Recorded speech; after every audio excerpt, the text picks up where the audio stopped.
One thing that we've been doing on this show so far is sort of the key figures, the Ian Rottens and the Zandigs that we cover. We assign them a little song. Like, I'm not sure why we did it, but Ian Rotten's song is Firestarter by The Prodigy, and and Zandig's song is Blue by Eiffel 65. Would you like to take this opportunity to custom request your own song? You know what? To be honest, it's whatever you guys want to assign to me. Wow. Okay. I mean, you don't get like one that's sticking out to you right now. Nothing off the top of my head. I mean, I know I get a lot of jokes lately because I listen to Post Malone. So, I listen to the Psycho is the song that I listen to by Post Malone. So you can run with that. That's like one of the big joke on me now. But, Psycho by Post Malone. The music taste of DJ Hyde.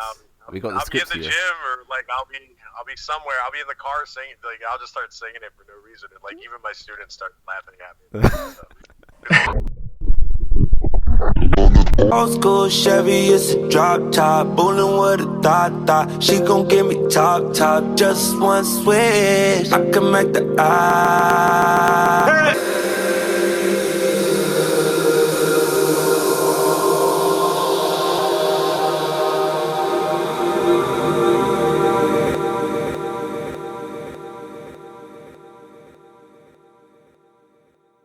So, I'm here. I'm Eva. As usual, joined by Connor. Yes. Not as usual, joined by the owner of Combat Zone Wrestling. Yes. DJ Hyde. Deej. DJ Hyde is here. Hello, Deej. You guys are having me on.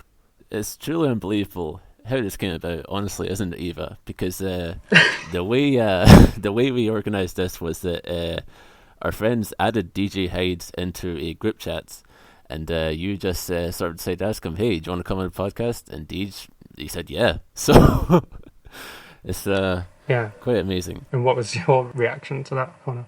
Well, look, I wasn't actually participating in the group chat at the time. I was doing my washing. I wasn't on my phone, so I'm drying my clothes, and I go to pick up my phone, and I'm just like, oh my fucking God. It was unbelievable. It was a very weird group chat at once. You can say that again. Definitely. I can understand why you left. Well, it was more of like a Q&A at first, and then it got a little weird. Okay, I'm out on this. Yeah. I blame the chat fiend. I blame... well, a bunch of people I didn't know. A bunch of people you didn't know asking you about lunches. It's easy to see why. But so now we're here. We got a lot of questions to ask you. Like we were saying, we're a podcast who are covering the primordial stages of the independent wrestling that you yourself and are one of the big players of, such as CCW, such as IW Mid-South. Just wanted to start off because I know that you, in your youth, you were a football player, an All-American, and as well as afterwards, you were working in stuff like banks and whatnot. Just wondering, during this time, when you were just a wrestling fan, did you have any idea that you wanted to be a pro wrestler yourself? I actually had the idea at a very young age, but a lot of people don't realize I've been around for a couple of decades now. When I was coming up in where I got into the wrestling industry, there wasn't a great abundance of wrestling facilities to train at, and the ones that I knew about were not within my financial limitations. Right. And they weren't near me. They were, hours upon hours away. Now, the industry is so much different than it was when I got into the business and started training. If I could have trained probably around 14, 15, I would have probably started doing it.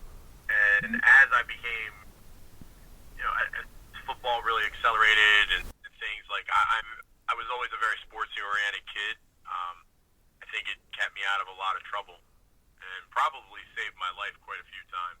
Mm-hmm. Just as well as that, for you as the CCW trainer, training all these kids, trying to bring them up to be a pro wrestler, how important is it to you for them to have an athletic background, not just in football, but say amateur wrestling? Do you really consider that when you're training them at any point? I don't look at that when I take in a student, or like when somebody comes in. I look more about coachability, steering them in a direction that works, and also, hey, I am a very unique type of person, and I have a very unique view on professional wrestling. I am not a traditional. I don't believe in a lot of things that most people will tell you, and my way is a lot harder to figure out. And I try to explain to people, anybody can paint a pretty picture. Paint by numbers is easy. I don't want you to do that. I don't want formats and formulas. I want you to be able to go out there and paint the chapel, but paint it, with your vision and who you are. And that is kind of what I look for. And, you have to also want, if you don't, man, this is not for everybody. There's a lot more people in the stands than there are in that ring. An awful lot. It is not an easy task. Different people have different reasons why they want to do this. Like in our current dojo system, we have students that are as young as 14, but we also have students that are old as 43. The people who are older, maybe they don't want to do this to be like, oh, I want to, make a living at this and go to WWE or AEW or New Japan or, a number of other places. They might be doing it to say, hey, I did this, or a hobby, or, hey, I just want to, I wanted to learn the industry. I mean, I have guys that currently are in our system that they're not training to be wrestlers. They want to be in the industry, but they're also realistic. Like, one of our students is a kid named Will Turner. I mean, he has no shoulders, basically. Were destroyed in a car accident. But he's also one of the more intelligent guys. He's also figured out a lot of other things, and he's applied his craft, and he's young. He's like 19. He knows how to run a soundboard. He knows how to edit stuff. He knows how to film a show. He's learning how to call a show as a director now. He's also, not all the time, but a lot of days when we have our creative meetings, he sits in on them and takes notes on and how to operate. So, because it's not just me. I have a team of people who do a lot of stuff for CZW, WSU, and our dojo program. And Will, we make jokes that someday he's going to be Bill Watts, because that's like one of his favorite guys ever. But he's not going to go out there and be that. He's not going to be Will Ospreay. He's not going to be Ricochet or any of those guys. He is what he is. And as a wrestler, he's had maybe 2 matches. And, athletically, they're not good at all. He's over. The audience loves him. He's such a great character. He's got this hair and a beard, and, he doesn't wear gear, and, and when he sells it, it's hard to explain, but it's, it's very slow and plotting because he does not have athletics. And a big part of that is also, like I said, it wasn't like something that was his fault. He was in a car accident. Things happen.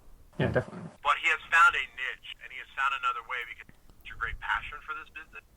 So everybody is different. And, you never know what you're going to get. Like, I'll give you another example of something like that. So I think pretty much everybody knows that I trained Adam Cole. Yes. We were going to ask you about So when Adam came in, you can add the baby. Baby. He's been saying it since he was 18. It hasn't changed for a decade. So, when I first met him, when he first started coming to training, it was the first time I met him, he was a fan. You could go back and watch CZW shows, and you'll see him run from the back of the arena just to high-five guys. Pretty crazy. But the day that he graduated high school, his mom let him come. He showed up with 2 other friends of his. One is Tyler Veritas, and another was Jack. Jack is a 6'5", in shape, good-looking. He had prototypical, like what you would think 10 years ago WWE was looking for, and he was athletic. The kid competed in the Olympics for the javelin. Like, he was an athlete like you would not believe. Tyler Veritas came in, and, man, he could do all these cool flips, and, he could hit moonsaults and, all this, and Adam couldn't hit any of that. Yeah, it wasn't, his thing. And look where Adam is now. Tyler is retired, and Jack just, didn't work out for him early and moved on. And the 3 of them came day 1, started training, CZW Dojo. And it's one of those things where now Adam Cole, he's one of the biggest stars in our industry. He's the NXT champion. He's definitely going to be the future of the business. And he was the guy that most people we're going, I don't know about this, you know. You just got to find that coachability. Yeah, it's definitely pro wrestling, definitely a game of intangibles, absolutely. And just to think about yourself, DJ, your own career, thinking about the time period that we cover, like our last show was about 2002 CZW. Around that time in 02, where would you be in your career? Would you be in CZW or would you be just starting out? I didn't originally start at CZW. I was originally trained a very old school bad way, to be honest with you. I didn't start at the CZW Academy. I kind of found my way there. And I got my first like real formal training, and I was there about that time.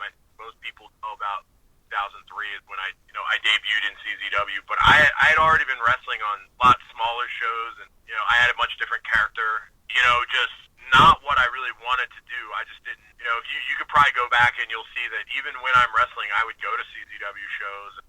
I would probably have gone early in my career to like ECW and places like that.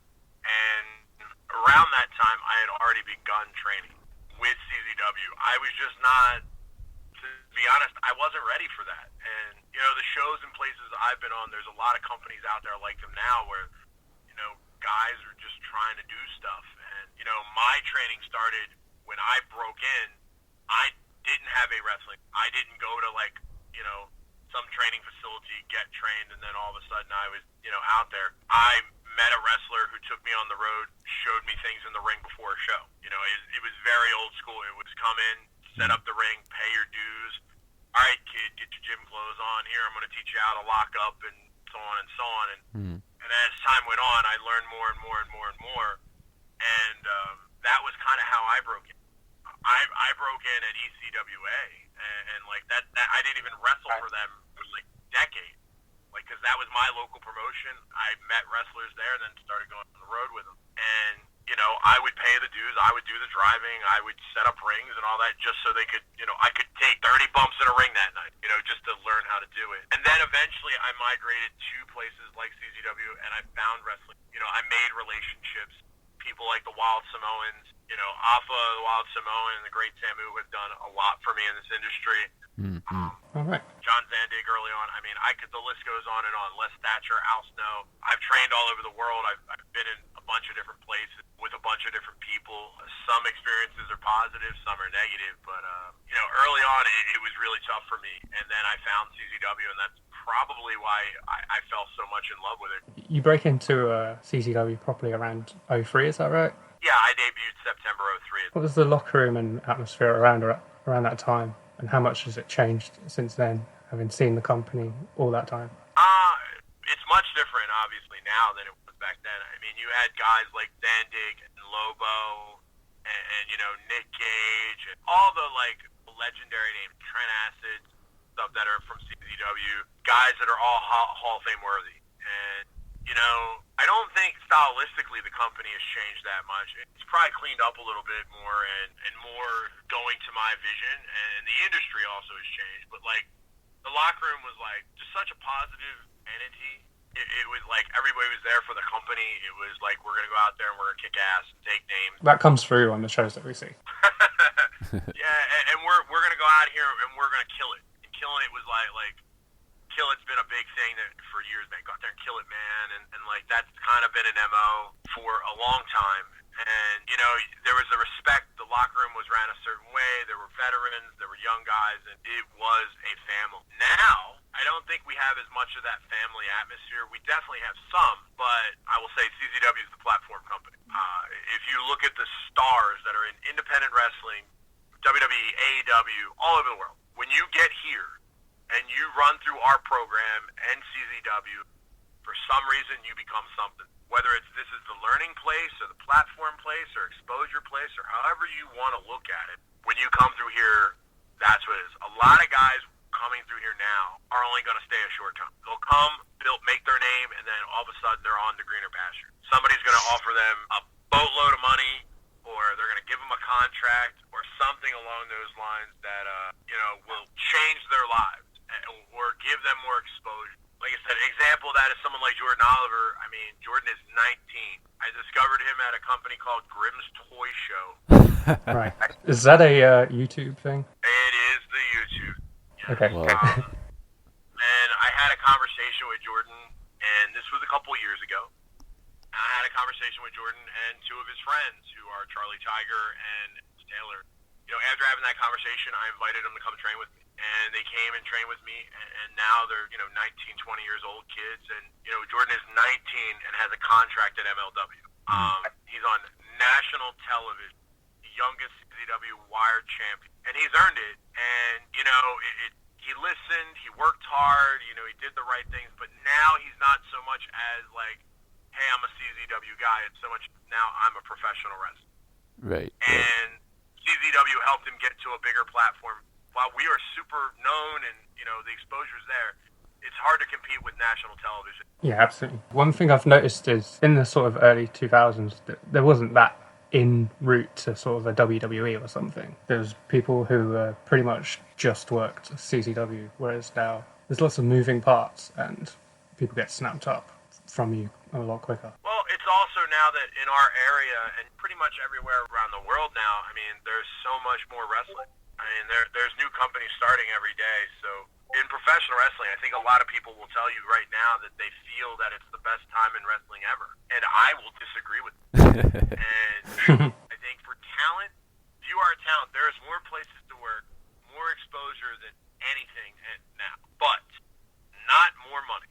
Sure. When I broke into the wrestling business, specifically in the United States, if you had one guy who was like an indie darling, you would have had 500-600 people show up. Now, good shows, like shows are like, hey man, they had a house, are like 200-300, and they're booking everybody. I've been on shows with David Starr, Joey Janela, all kinds of people. You name it, like, and the company will draw 50 people, and you'll be sitting there going, you're scratching your head. There are no attractions anymore. Wrestling is very, like, it's on demand. You don't need to go to a show. Why would I pay $20 or, whatever a WWE ticket is, but I can sit at home and spend less money and watch it for $9.99. Yeah. It's one of those now, it's so accessible. YouTube, people putting out content for free, it's changed the business. And it's very, very difficult to deal with as a promoter and an owner because, again, the name of the game is business, the wrestling business. And it's really tough because nothing's getting cheaper, nothing's getting easier. I'll give you an example. I went from paying one price at the ECW arena to where it's 3 times that plus the production, where before I could do the production myself, and you can't do that now. So now you're realistically, if you're all in and you go, yes, I want to run the 2300 arena, just one of the most famous, best buildings ever. You're going to need 300 to 400 people just show up just to pay the rent, let alone your roster, let alone flying someone in and hotel, the whole nine. It's a very difficult task, and that's why you see a lot of companies come and go, and everybody thinks they can do it. And I like to say in America, when the most amount of companies, when there are usually new things popping up, is usually around this time of year, like somewhere between March and like June, because everybody gets their tax check. So you have a lot more shows because people get excited and like, hey, I got money, I want to run a show. And a lot of them don't know how to run a show and don't know how to promote and do things. I've been a part of these. Like, I'm a wrestler too. Pin me, pay me, book me, I'll be there. As long as I'm getting my money, I'll be okay. And most wrestlers will tell you the same. But as a promoter, I look at it much differently because it's kind of opened my eyes and going, hey, this. Or you'll see a lot of these companies that run, and then you'll see them on tape, and man, it looks full, but there's only 200 people there. It's just the room is really small, and they know how to shoot it. Right. Like WWE is going to do that at probably their next, pay-per-view, where they haven't sold a lot of tickets, but they'll upgrade people, they'll drape it off, they know how to make it look like there's a lot of people. I've done television production, I know how that's done, and it's crazy. So it's a much different time. My apologies, guys, I go on rant. No, that's great. I actually watched an interview on YouTube with you as prep for this, and you said, excuse me for going on a tangent, I like to talk a lot, and I breathed a sigh of relief because I was a bit worried about how it was going to go. If you were like monosyllabic, I'm not sure how it would happen. You definitely, like, because you mentioned pin me, pay me, definitely Al Snow, you mentioned is like a big influence to, him pulling you aside, making you go from like, sort of a wrestler or maybe a mark, you might say, to, a worker, full capitals.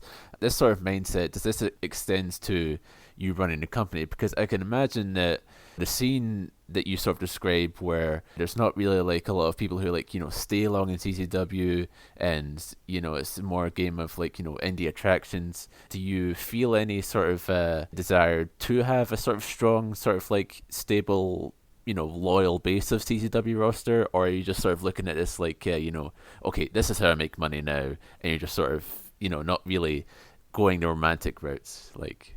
I kind of look at the roster specifically now as there's no one loyal. They're loyal to themselves. I mean, everybody's going to leave.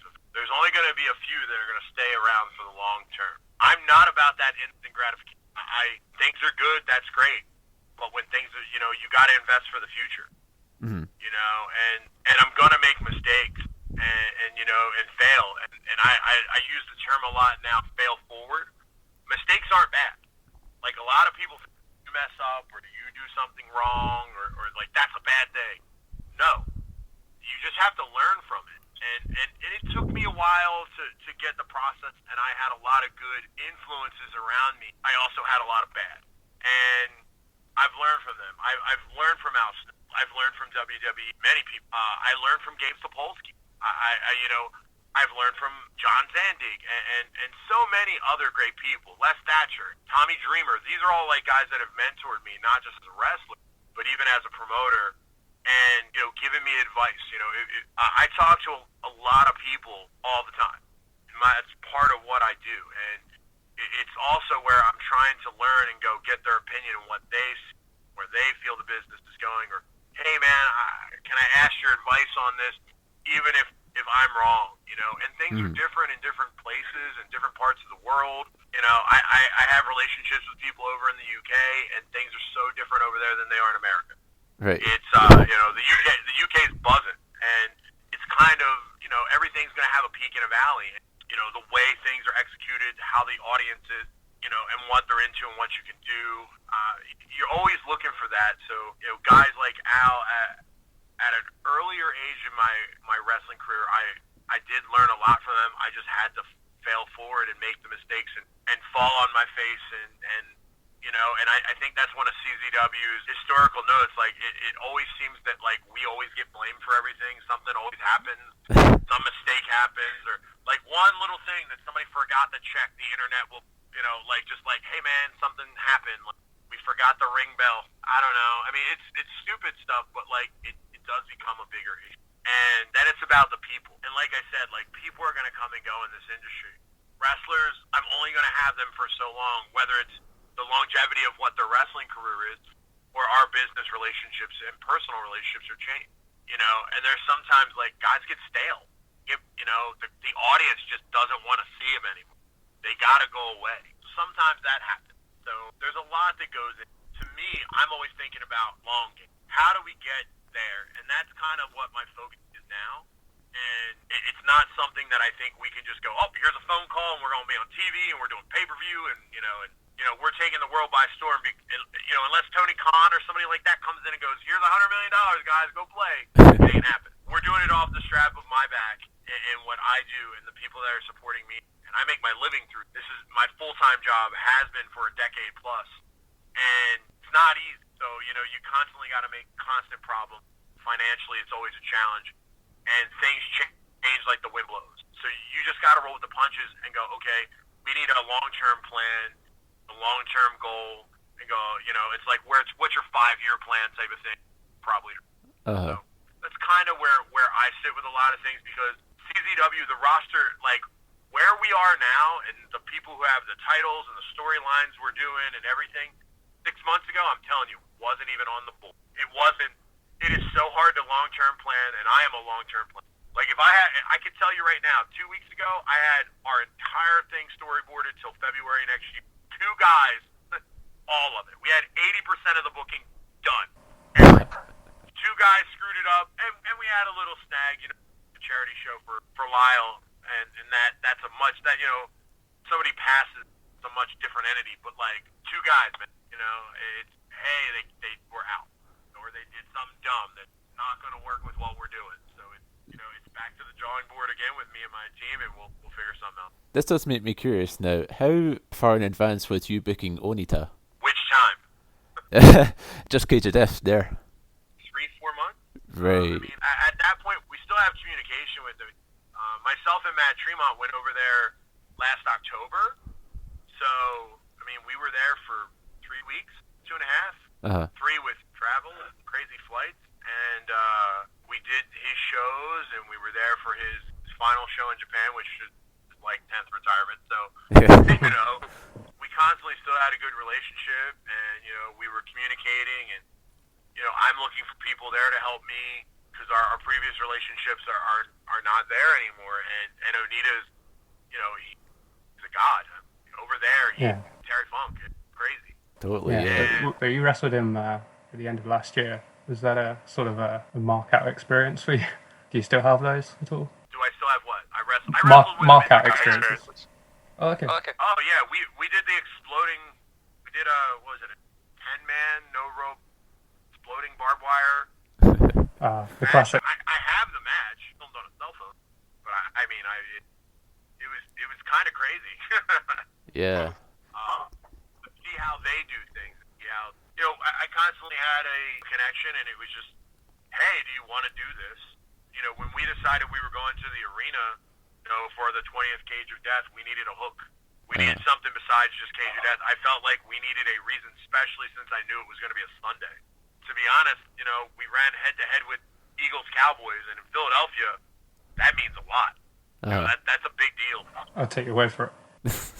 Yeah, and I needed a reason for you to go, hey, man, this is going to happen. And I think it was like 3 or 4 months out. I mean, I could go back and look at the message, but it was sometime like October. It was just a conversation, and, hey, what are your big shows? I'd love to come do it. It's just crazy because Onita, obviously, it's not just the retirements that he's notorious for. It's just also that you think of like ECW, XPW, even at time in WWF.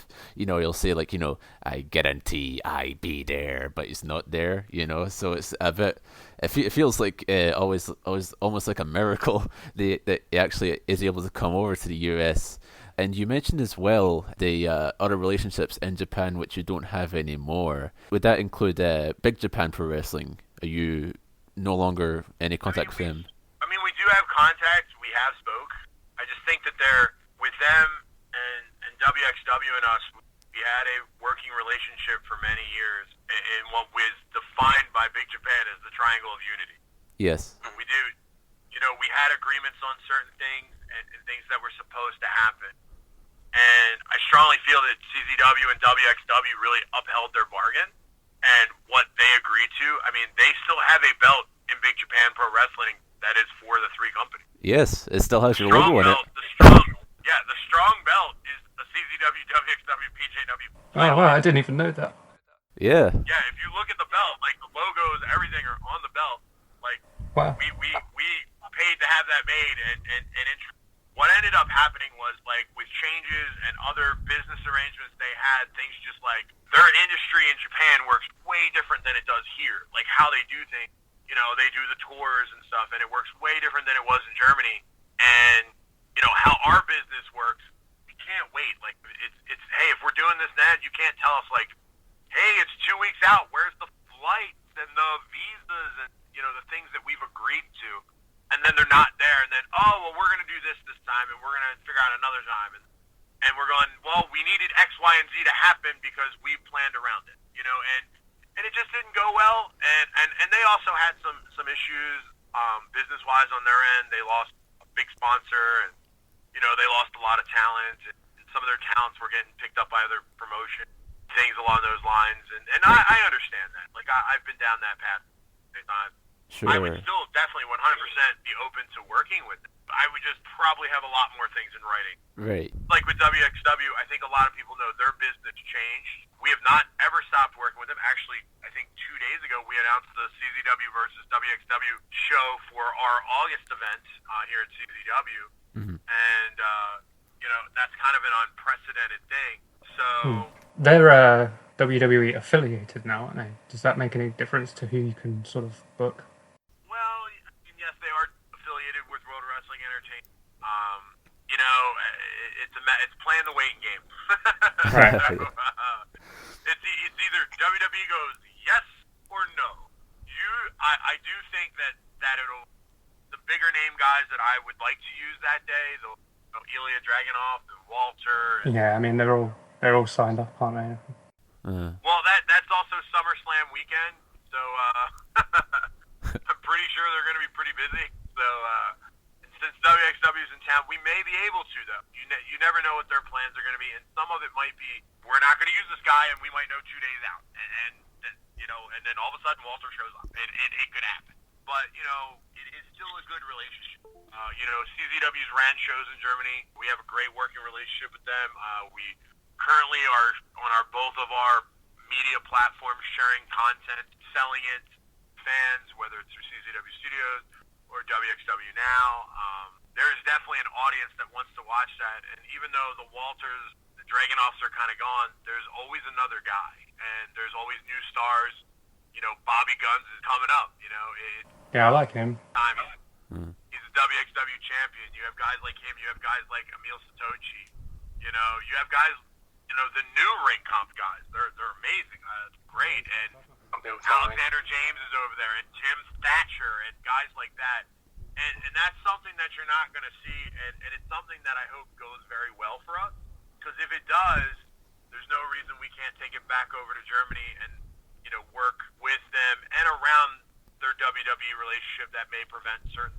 Because it might be something there that we can do a little bit different because of how contracts are written. So it's always great to be working with those guys. Yeah, WXW, obviously the home as well of Absolute Andy, should be worth noting. Just to move on to CZW specifically, DJ, you own CZW now, and it's been talked a bit before how, there was a point where you were starting to help organize shows, and, Zandig would have, took notice of you and said, you're good at this. Could you just explore the exact process of how, ownership changed hands?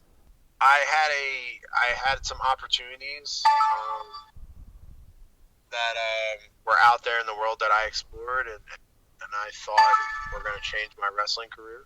And when I came back, I got heavily involved more and more in the office of CZW. And what ended up happening is Tournament of Death 8 was, I think everybody remembers it from, Thumbtack Jack and me doing crazy syringe spots and fire and all this stuff. And, Nick Gage almost dying and being helicoptered out. And what ended up happening was John had a lot of family and personal stuff going on, and where he planned to run the show maybe 2 weeks or a week out, it wasn't that far, everything fell through like he had nothing. He had no permits. He had nothing that he could do. There was a new athletic commission formed in Delaware, and he couldn't. The things that we do now in New Jersey were illegal at that time. Right. I stepped up and did all the work.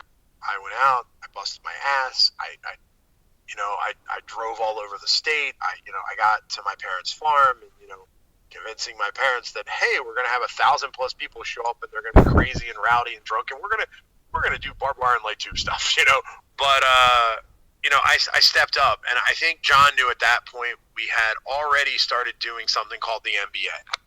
And the MBA was a project that myself and Maven Bentley came up with to do charity organizations. And I wanted to start something myself, smaller, and kind of apply, the things that I wanted. Not what CZW was doing at the time, but more like I had all these ideas and things, and I could pitch some of them, but I really wasn't in that position.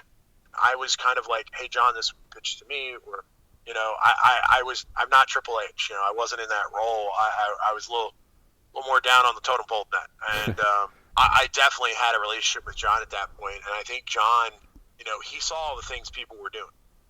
John was not a guy, and still to this day, I don't think he's a guy that goes out here and goes, I'm going to do all the work. What he did is he surrounded himself with a lot of passionate people.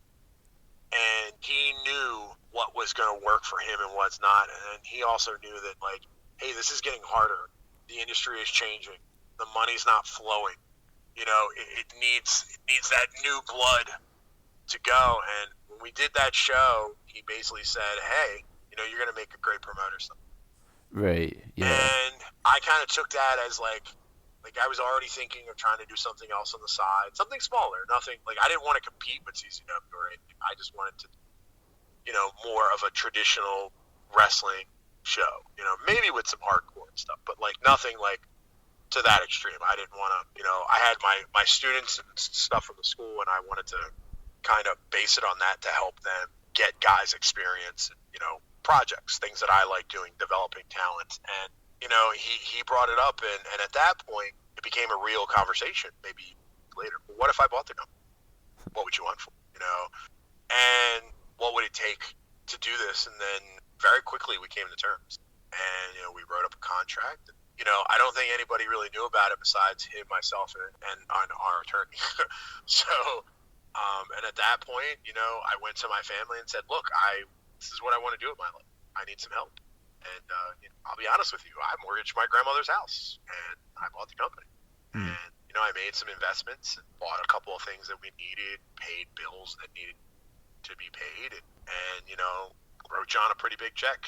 And, you know, at that point, I also believed that, like, all the talent were my friends, and, you know, hey, they've got my back.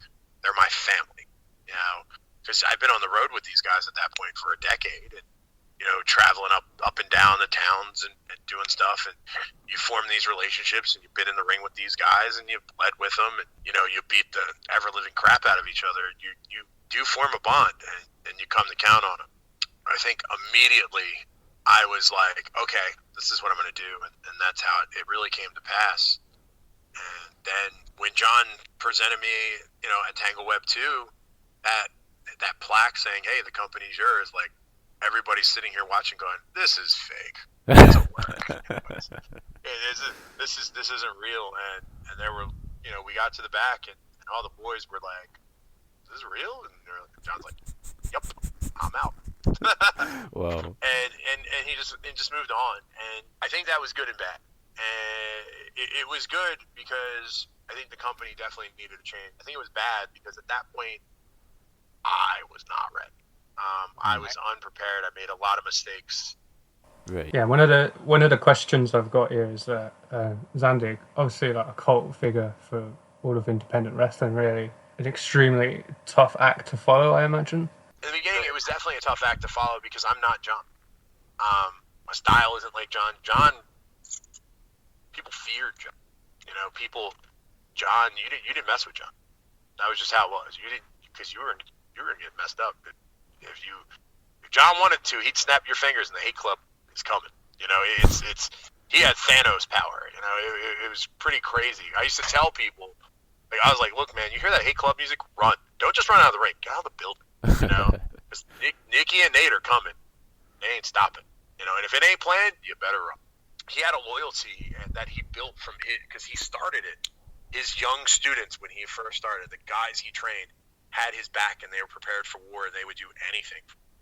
And then when I came in, it was a much different scenario. I made it a lot more business. I cleaned up. I went and copyrighted things. I went and franchised things. I wanted to invest in production values and, you know, all this other stuff that was out there. I wanted fresh-faced new generation guys, and I had a different view on what wrestling was than what I think they're traditional. It was very still the same, but different. And I think it took me about 2 years to figure out that, like, hey, I needed help. And with John gone, I didn't have that. Like, you got to remember, these guys are like, this is my friend, this is DJ, my boy. And then going to your friends and going, no, I'm your boss. They're going to look at you and go, shut up, DJ. Why are you trying to tell me what? Sure. You know, same level line. You know what I'm saying? And having it public knowledge, like, John wanted it out there. Like, John was like, no, I want it public that I'm out. You know, it's in your hands and blah, blah, blah, blah, blah. It's those type of things that, like, really, really changed it and really took it to a different level. Definitely with the fan base, too. A tough act. Yeah, I can imagine. I've seen Zandig burying you alive, too. A raucous reaction from the crowd. Yeah, that was a dumb idea we came up with. Yeah, what was that like? getting sort of buried alive while bleeding? To be honest, I mean, after you go out at a tournament of death and you do a panes of glass match, and John runs in and nails you with an exploding bat. We haven't done an exploding bat in quite a long time, years. We haven't done anything like it. It's not something that's memorable, and I can tell you at one point I got hit after that happened in the face, and I was concussed. So if you're looking at me in that, if you're watching the tape of me bleeding crazily and I'm having dirt thrown on me and Joey Janela thrown on me,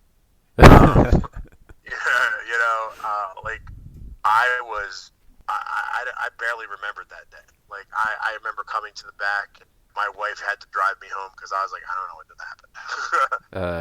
And I know the Vice documentary was there to film a lot of it, and it was a moment. And what we were trying to create at that point, I had a conversation with John, and I was basically like, look, we are missing something, and I don't really know how to fix it, but I know that there needs to be a passing of the torch. Wrestling was always that, and we had an idea, and that was supposed to be a big catalyst of it. And it was going to be the old guard versus the new guard, and it was going to build to a cage of death, and it was a story, and John was going to come take over, and then I just don't think it played out the way that we all believed. Right, yeah. Do you find that with Tournament of Death that it brings in a sort of more demanding and impatient kind of fan sometimes? I mean, it's definitely a very unique genre of what we do. I don't know if they're that demanding. I definitely think that they want what they paid for, but they're also... I just know that the first couple of Tournament of Death set such a precedent, with the sort of massive Nick Mondo bumps and everything.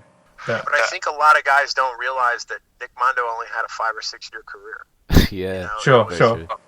But that sort of craving still exists among some fans to see the craziest shit possible.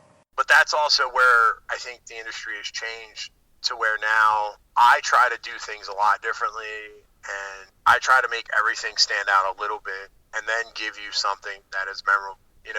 Connor Claxton says this all the time. He goes, DJ, the one thing that I want to do at Tournament of Death is I want something that I do to be the most gift thing that you've seen in wrestling this year. Yes. And he's accomplished that.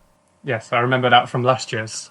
It was the big spiderweb barbed wire tramp. Yes. So this year we've already had the conversation of how do I top them? And he's already pitched me all these things, and he's like, I want that trampoline, but I want to do this with it this year, that with it.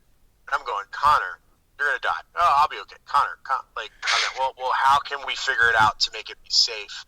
I've done these Tournament of Deaths. I wrestled Andy Sumner in one of them, and Andy threw me off the roof, and I was never supposed to go off the roof. He just grabbed me and threw me. He was supposed to go. We have stories. There's stories of like I'm looking down, in the locker room on the roof of a building at John Zandig, going, he's not gonna go. He's like, I don't know what to tell you, bro. Like he's just giving me that shoulder shrug. I'm like, he's not. He's scared. What was the conversation like backstage after that? Like, did you just go up to him and go, "Hey, man, why'd you throw me off a roof?" If you go back and watch that match,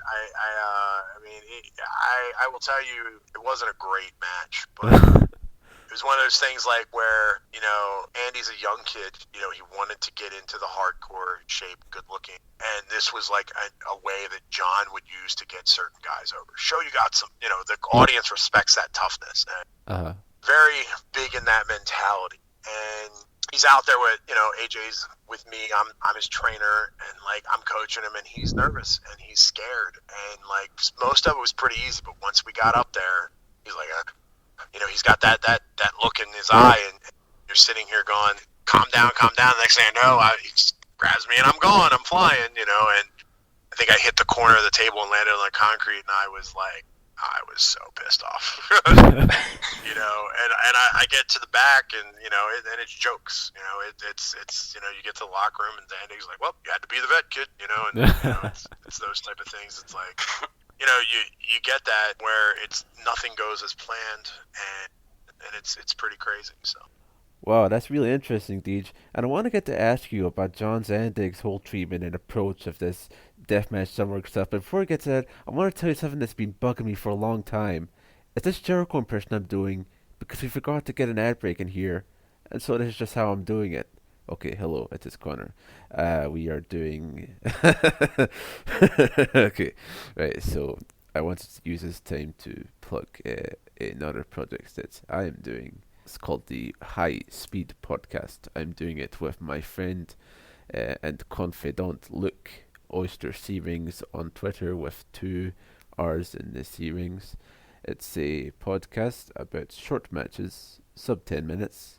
We give ourselves the exact length of the match in which to discuss it, which has, even in only 2 episodes, it's produced quite some novel stuff that I think you'll like. Episode 1 is about Kaori Oniyama versus Yumioka from Wave. Episode 2, La Parka versus Goldberg.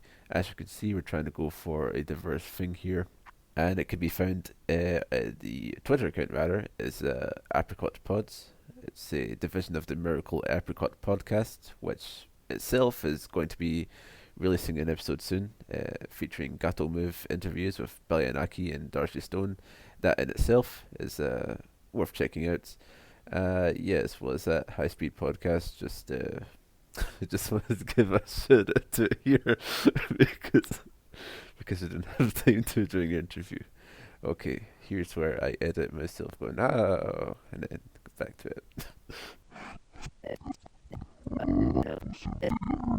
So you mentioned trying to talk Connor Claxton down from these crazy ideas. I guess that's a key way where you and Zandig differ, because I've watched a lot of stuff around. No, it's actually not.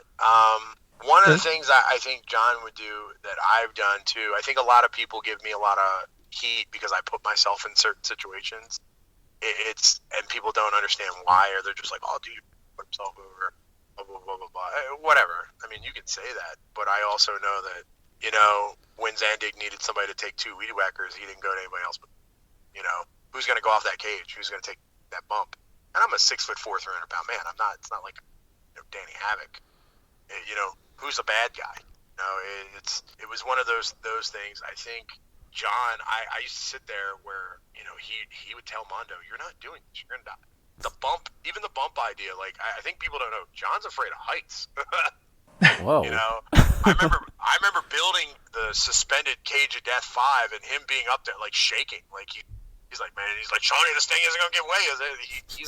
But he's willing to do that for his craft. And he believes in himself. He'll put the faith in himself and put himself in harm's way instead of going, hey, I sat there. He used to tell Nick Gage no all the time, Nicky, what are you doing? Like, that's stupid. You ain't doing it. And he would tell guys, like, no. Like, okay, well, you can do that, but you got to have, like, it's got to be built this way. It's got to be, you can't have a table. You need 5 to protect you. And they're like, well, it would look cooler at 1 table. You still need 5. He would do stuff like that. That would be so much different than anything you're going to see. Okay, so the reason I thought that Zandig would be more encouraging of the bigger spots was because I've been watching a fair amount of Nick Mondo-related material lately, and sort of the big, I'm sure you know, the Tournament of Death 2 big bump, that was kind of his, from what I hear, it was kind of his idea and not necessarily the most well planned out. John also thought he had a way to make it safe. So... If you watch me and Matt Tremont from Cage of Death 14, we go off the top of the cage through the outside through like 5 panes of glass into this contraption, and I thought I found a way to make it safe, and unfortunately the way to make it safe, Matt hit, and I did not. So it's one of those things. It's really hard to ask somebody to do that, if you're not willing to do it too. And there's like I said, like I can't tell you how many times I told guys like Connor Claxton or like another guy I had to tell this year, like, no, like you guys are gonna die. Which like Schlack and Dan O'Hare, I'm like, you guys are like, they wanted to do some stuff. I'm like, guys, calm down, like, come on. Like I'm all for giving the audience like moments and stuff, but this is like ridiculous. Like, guys, come, like, I want you to walk home. Deathmatch wrestling is a fine balance. Yeah, Chando is a guy who normally I don't think I would have considered, but the audience got behind, and the fan base really wanted him. And I know he has some things planned where I'm like, how did Chando put this to me? DJ, I live 10 minutes away. I have health insurance. I have a good shoot job, and the doctors and all that know me. If I'm not gonna die, so if I get hurt and I can't walk anymore, this is on me. Just know that, and I'm okay with it. And what was I going to tell him?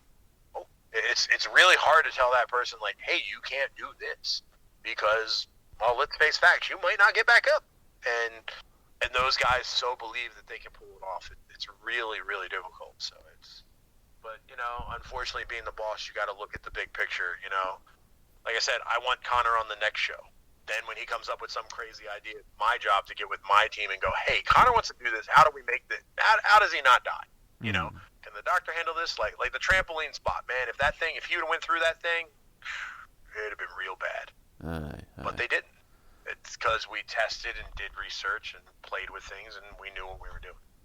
So, and when those type of spots do go bad, as in like thinking back to the Nick Mondo spot from Tournament of Death 2, how like he himself, when he was talking about it, just thinking about like just like the utter disorientation he was in, how that was a big turning point for him, like considering whether it's really worth it to do this. DJ, have you found yourself that like perhaps after like a huge bump or a huge like maybe like just building up of wounds during a death match where you just sort of think you sort of start to consider your health, or is it just totally become second nature to do all this stuff to yourself? I'm not real sure. As I've gotten older, like I haven't really done as many and been like gung-ho and like, yeah, this is cool and badass. But Tommy Dreamer also told me, hey man, you might want a real job someday. You never know what's going to end. And that's him saying that. I don't have a lot of scars on my forehead. Like I have one, and that's from an accident, like an accident in a match.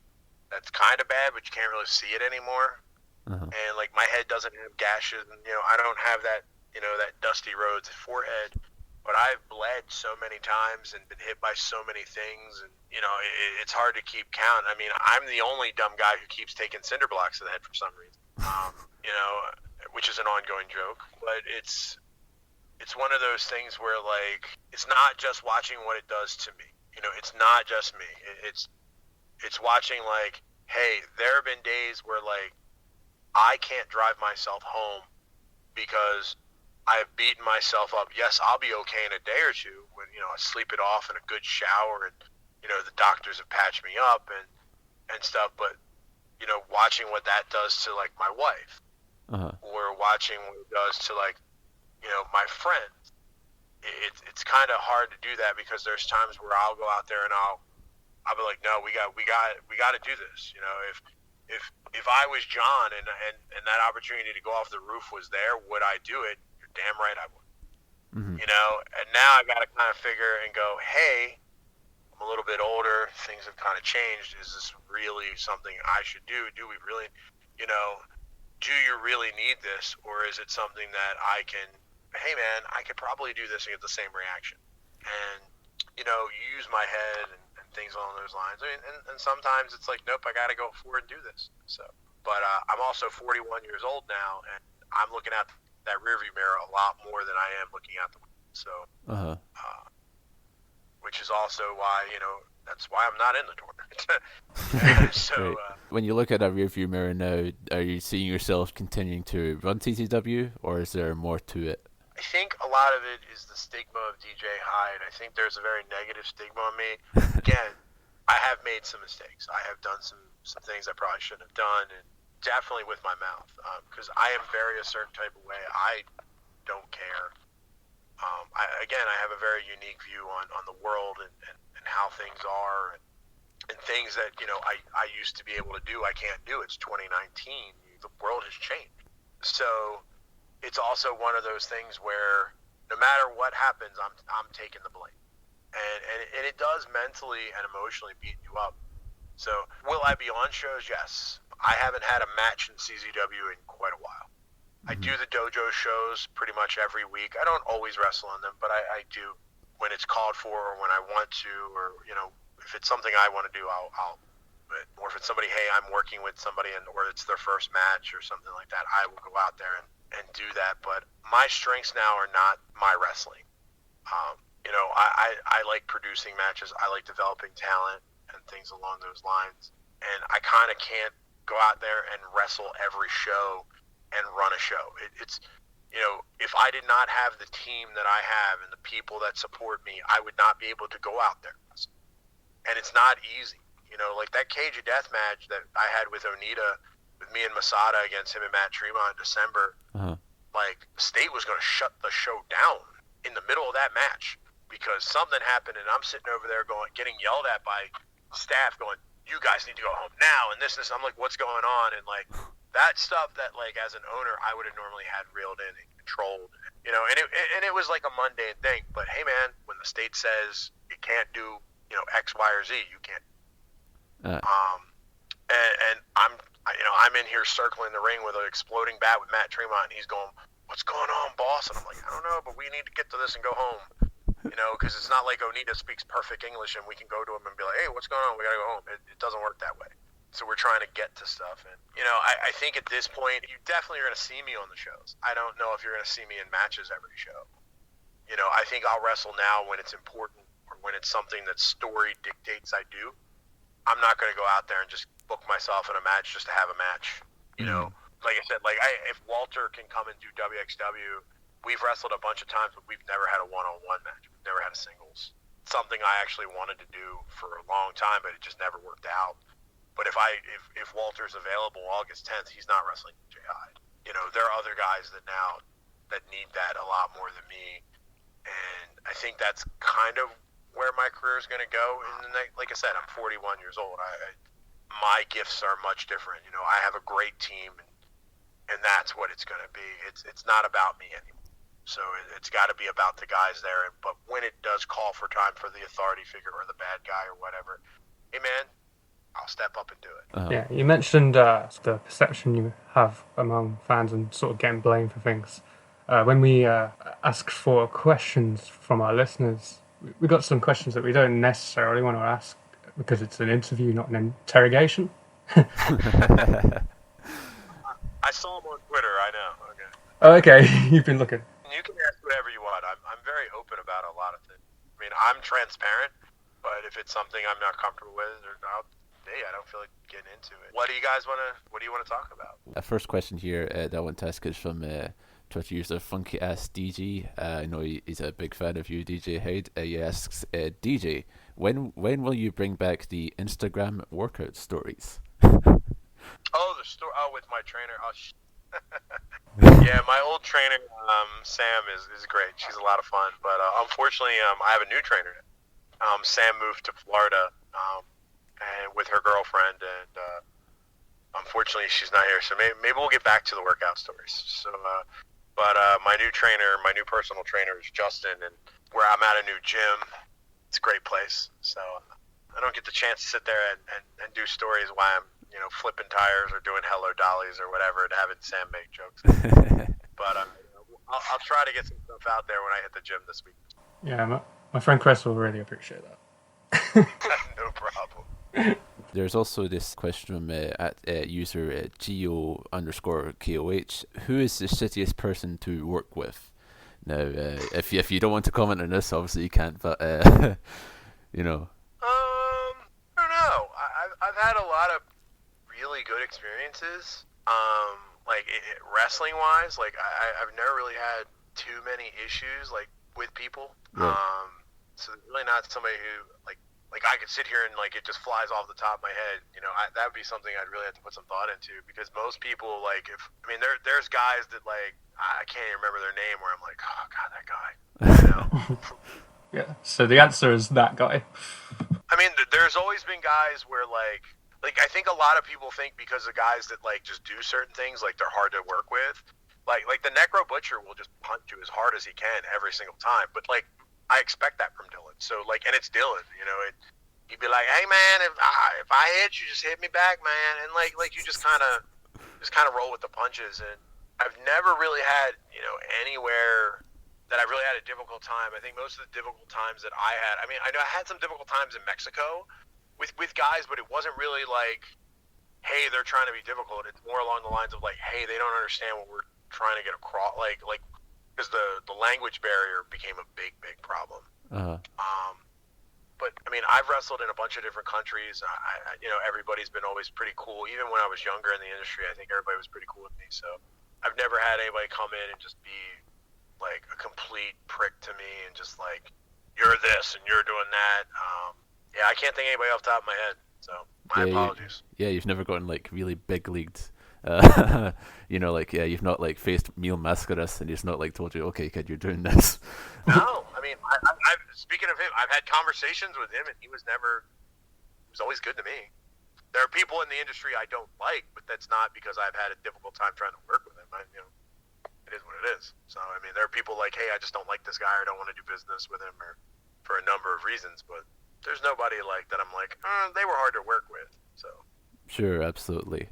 Deej, what is the back suplex flatliner move you do called? It changes names all the time.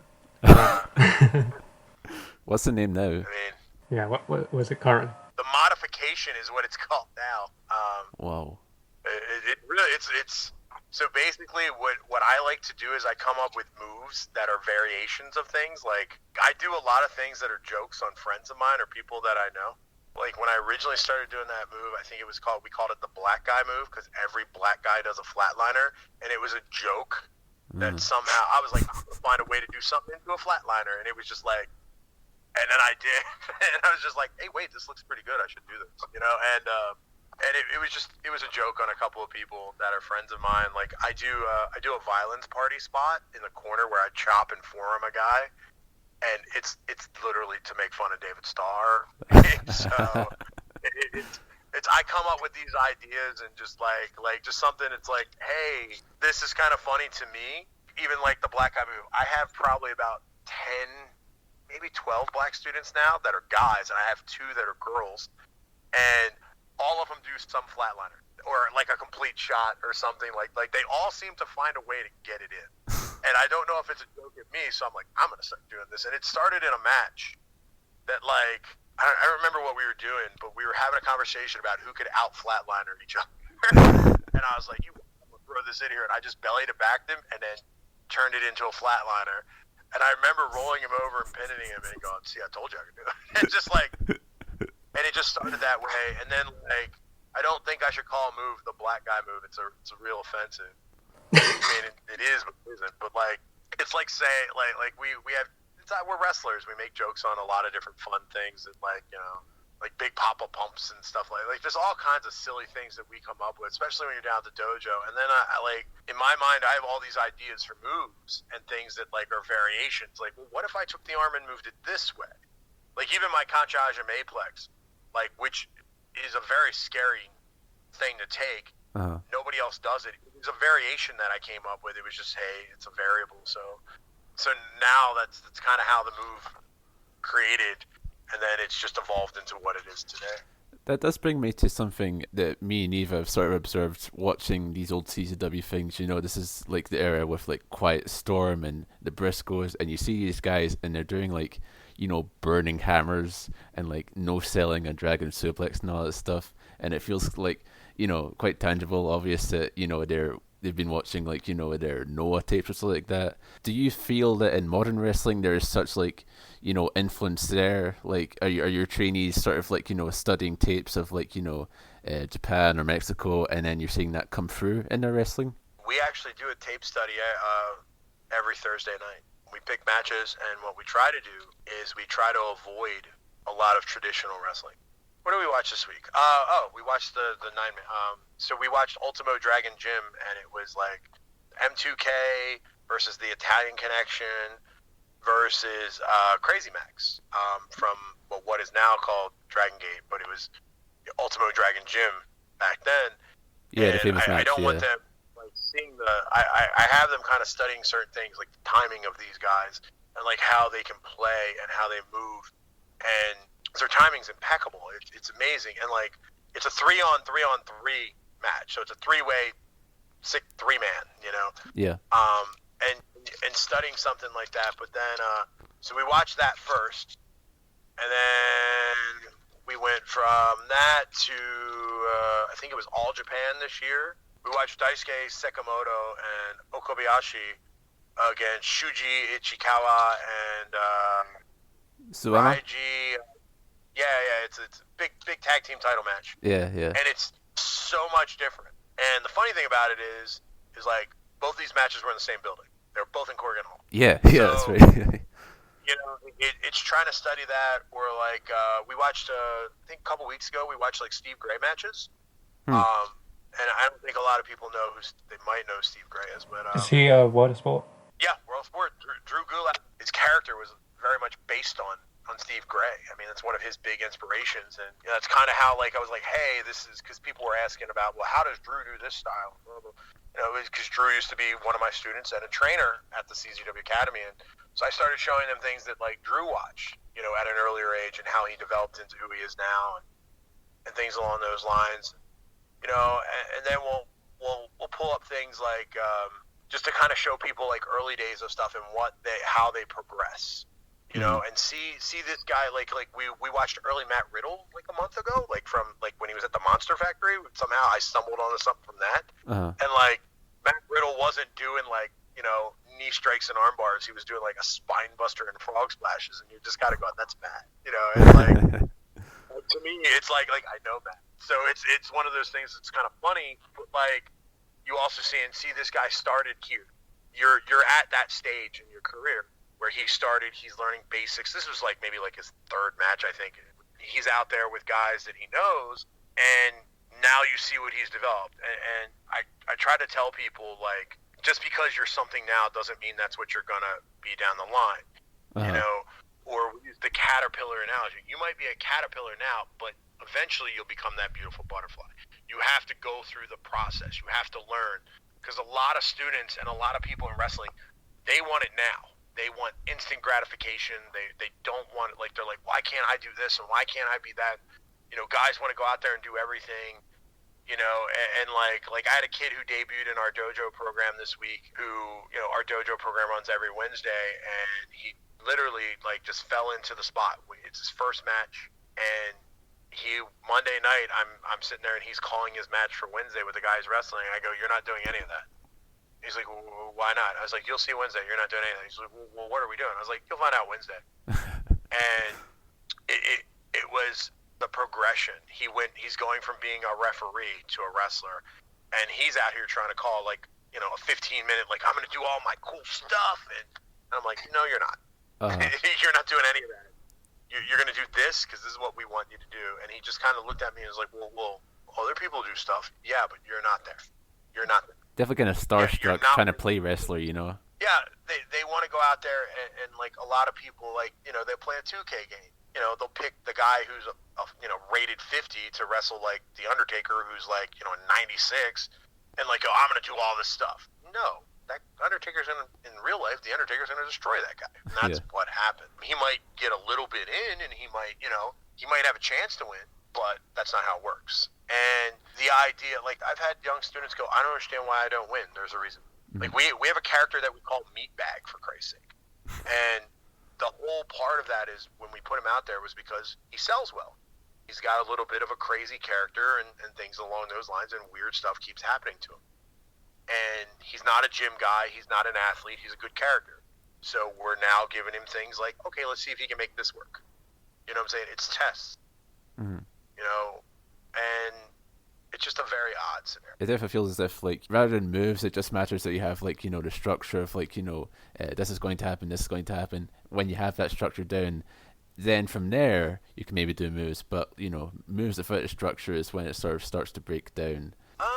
I'm not a structure guy. I'm not a format guy. That's one of the things I don't believe. I believe in character.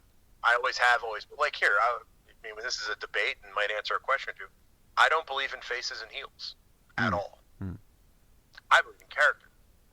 Because, no offense, guys, but the Joker who wants to see the world burn and people die, he's over. And people like him. And I know that. Same thing. The Young Bucks are the biggest tag team in the world. They're the bad guys. You know what I'm saying? Yeah. Chris Jericho is the bad guy. And he's selling T-shirts and Hot Topic, and they're flying off the shelves. That brings me to a question I just thought of. Did you hear the Jon Moxley interview with Jericho recently? Oh, yeah. He did mention at some point when he was injured, he was dreaming about going to places like New Japan, but he also mentioned CZW. What was your reaction to that? And do you have any plans to follow up on that? So John has always been very close with me, even before his contract expired. I talk to John on a semi-regular basis. It's not like I talk to him every day. but I was made well aware before he left WWE he was leaving. So, I think a lot of fans out there want to know whether he'll show up at CZW. I can say that when John wants to, he will show up, and he is always welcome. So he has a very busy schedule, and it's a matter of working out logistics, but I'm hoping at some point that'll work out in our favor. So, I cannot really comment more on that, but yeah, I don't want you to spoil your big surprises, but it's a very intriguing time. Yeah, I mean, I can tell you that, like, if people ask, well, have you talked to him? Yes, I've spoke to him many, many times. He knows our schedule. He knows what he's got to do. He's a very busy person. I don't think people know, he's filming 2 movies. He's doing New Japan. He's doing AEW. He's got a wife. It's, if you look at the independent shows he's doing, pretty much most of them, his wife is also there. That's one of the reasons why he's doing them. Right. He's like, Deej, I'm cashing out. And I'm like, well, what do you want? I have all these guys calling me throwing money at you. And he's like, I don't need money. Like, he's got money. He's wealthy. Yeah. He's not that guy. He's not like, oh, pay me this. He's not the guy trying to do that. He wants to do what he wants to do. And, he's an artist, and I respect that. That's why it's so intriguing, because you couldn't imagine he's been a big WWE superstar for a long, long time now.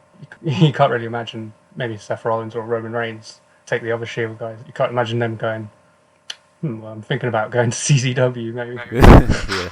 I also think that John does respect, he knows who brought him to the dance. He at least, a lot of guys, they look past the independents and the companies that put him into that.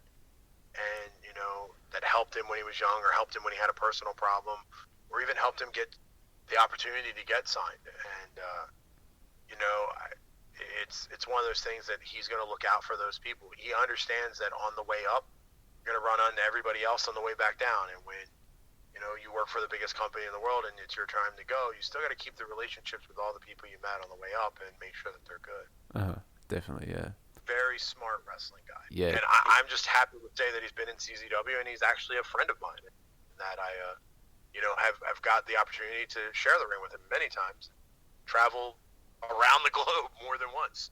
So with him and many others. So, but I hope that things work out, and I hope that they work out sooner rather than.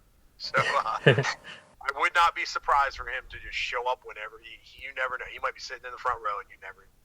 Because he's that. I might not even. We might just. I've had it. Rich Swann just walked in at Best of the Best. Hey man, I'm here. What am I doing? Oh. I was like, how'd you get here? Oh, I got on a plane, man. That's what he said. I'm just like, oh, okay. What do you want to do? Then okay, cool. Wow. What am I gonna? Wow. What was I gonna tell him? Your first match out of WWE? Yeah, sure. You can do whatever you want.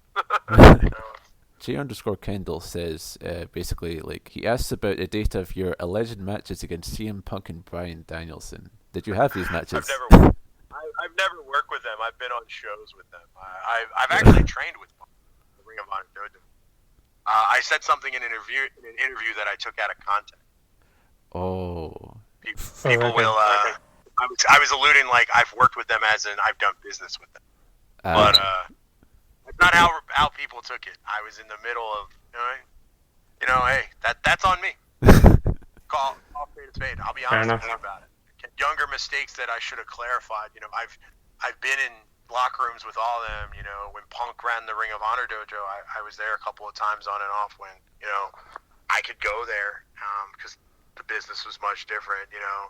But I've never got to have a bunch of matches with these guys or anything. I mean, I would have been fortunate enough to do it, but I didn't have those opportunities. I've worked with them on shows and on projects and stuff, but nothing in it. Right, okay.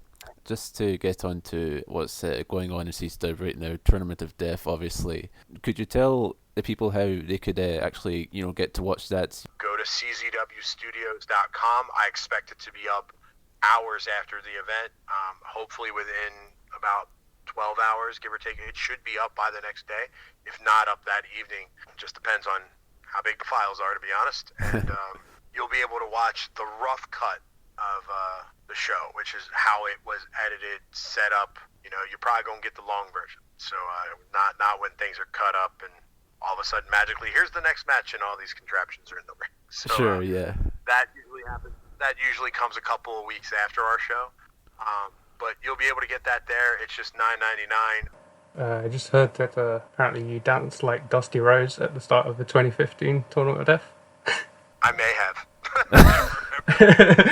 That was something I was asked about. Like I said, like I don't shy away from certain things. I don't try. Like I said, you guys can always hit with the hard questions. It's okay. It doesn't matter. I probably did, to be honest with you. But to be honest, a lot of those bricks to the head, my memory is not so good. And you know, I openly admit that my memory is not the best, and the way my brain functions is not like a normal person's. A lot of things are in the back of the, the brain and not on the forefront. So it's one of those things that I probably did do, and I can definitely see myself doing that. For a number of reasons. If it entertains some fans, I'm happy with it. So. Well, if steady diet of cinder blocks is what makes you dance like Dusty Rhodes, maybe I'll have to get on that myself.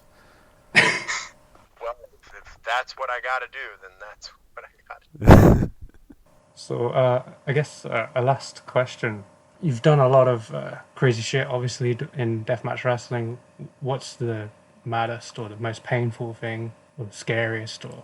Take this question however you want. Double weed whacker is definitely the most painful thing. Double weed whacker. Is that like one weed whacker with like 2 pits? Nah, I'm trying to think which tournament. It was either 6 or 7. I think it was tournament F6. I wrestled Drake Younger and Scotty Vortex in a 3-way. I think Wax might have been in that match too. I'm not always real sure of all the things I've done, but I know. So the spot that we called was they were going to hit me with a simultaneous weed whacker, and I was shirtless for it. So what happened is one of the weed whackers didn't start, and they hit me with the first one. Uh-oh. And then they pinned me 1, 2, and I kicked out. And then after I kicked out, they got the second weed whacker to start. And I get back up, and I take both of them at the same time, and then they cover me. And then when I get to the back, the air hits it, like it hits your skin. Oh. I've done fire, and I've done some crazy, stupid things. That was one of the most painful. I think the other thing that I think is right up there, me and Matt Tremont did a match that we deemed the Squared Circle Sacrifice. It was a lot of different things, and we tried to do a spot where we were going to go through the ring and break the ring. Uh-huh. The ring didn't break. And Matt is a very large human being, very big man. He's probably 300 plus pound man. And he gave me a Death Valley driver, and the ring just did not go, and then he did it again. And I just remember like the life coming out of me, and I couldn't talk, I couldn't move, I couldn't even think. It hurt so bad that that was one of those moments where I'm going, why am I doing this? In my head, like, because I believe it was my idea too. And I remember that making me very angry, because later, like, the guy who constructs all of our stuff is a guy named Shawnee. And Scrawny Shawnee is, like, any fans out there, if you see Shawnee at COD and you show up, please say hi to him. He is the best in the industry at what he does. I cannot do this without him. He walks out there, and like the boards we were supposed to go through, these big planks that he did something to, he just like basically flicks them like with his finger, and they break, and we're just looking at each other like, oh, like 700 plus pounds hit this and it didn't move, and you 140 pound man just flicks it, and it's like, and you're just sitting here like, it was the worst pain ever. And I remember like I had barbed wire stuck in me somewhere too. It was like, I think it was in my rib. And I couldn't get it out when I took the Death Valley driver, and it was just like they had to cut it out of me, and it was so bad. But other than that, the only other stuff that's really like been bad is the cinder block spots and like big shots to the head. I've taken some chair shots that are really bad, but the cinder block, the one I took from Thumbtack Jack, I was legitimately out cold. Like I don't remember anything that happened that day, and a lot of my career disappeared in my mind that day. So, and I've done that quite a few times, unfortunately. I figured out how to do it better, but because I did do it at Cage of Death this past year, but I figured out how to not hurt myself with it. So, It's a spot I've seen. I don't see it much. It's only certain people I see doing it again and again, like Jeff Cannonball. I've seen him doing it quite a lot. Jeff is a great young talent. Jeff's been Yeah, I around love that CZW guy. too. Great guy. So I think we can just about let you go now. Thank you very much for your time. This Thank you guys. Thank you guys for having me on. This has been a very unexpected pleasure because we've only just really started doing this project. Well, just how it's all came about, but it's been an unbelievable thing. Deej, thank you for your patience. Thank you, for, just like doing all this. It's been, a great ride, unexpected step on our journey here at the REMP. If there's anything I can do to help you guys, I love. If you haven't noticed, I have a great passion for what I do. I have a great love for our industry and the people in it. Totally. And it's one of the reasons why I talk so passionately about it, and I talk way too much. If there's any help I can lend, whether it's like, hey, we're trying to get a contact for, I don't know, so and so, I can direct you. Or if you want to have me back on, again, I know this is about an hour and 40 minutes of your time, and I think about 15 of it was just trying to get the thing to record. Yeah. But I don't mind. I'll come on and talk wrestling, and I'm sure you guys had questions like people with GCW and all the evil things. I saw Twitter. I read. I don't really. I will get into it, but I don't care. I'm over it. So it's I moved on a long time ago. Mm-hmm. It's like that's an ex-girlfriend to me. I'm married now. Yeah. I don't care about any of them. So it's the focus is all on CZW and WSU and our dojo program and our kids. And finding great talent that wants to be here. Like I said, I'm always looking for talent. So if you guys, you need help with anything or anything, that's what I'm here for. I'm here to guide you. So, I can't guarantee I'm going to get Moxley to come on, but I can. Baby steps, I baby can steps. I could ask him, but I don't think it would happen. But I can always direct you in ways to go. If maybe you want to interview Matt Tremont, I'm sure he'd love to come on. I would say figure out how to get this audio thing working, but well. I'm sitting in a parking lot at a Lowe's right now. I've been here for the last hour and a half. So. We're doing very okay. we got there. But just absolutely gracious for your your volunteering for that. We're extremely thankful for that. And everyone, this has been the REMP. This is the journey. And Eva, I guess you sign us off now.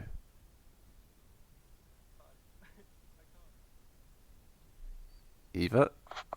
You there? Eva disappeared. Uh-oh. Who knows? It says there. Well, Eva's disappeared. Well. Then we can sign off, Hell but yeah, man, Deej.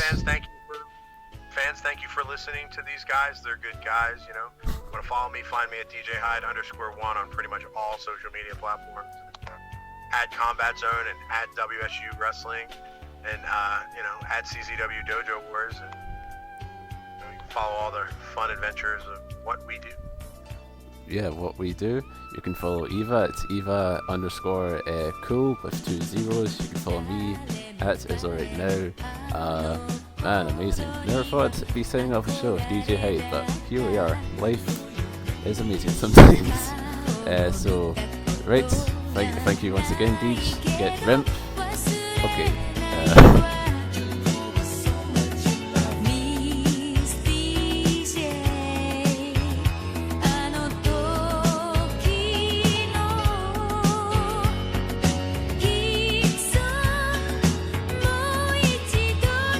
Stop recording now.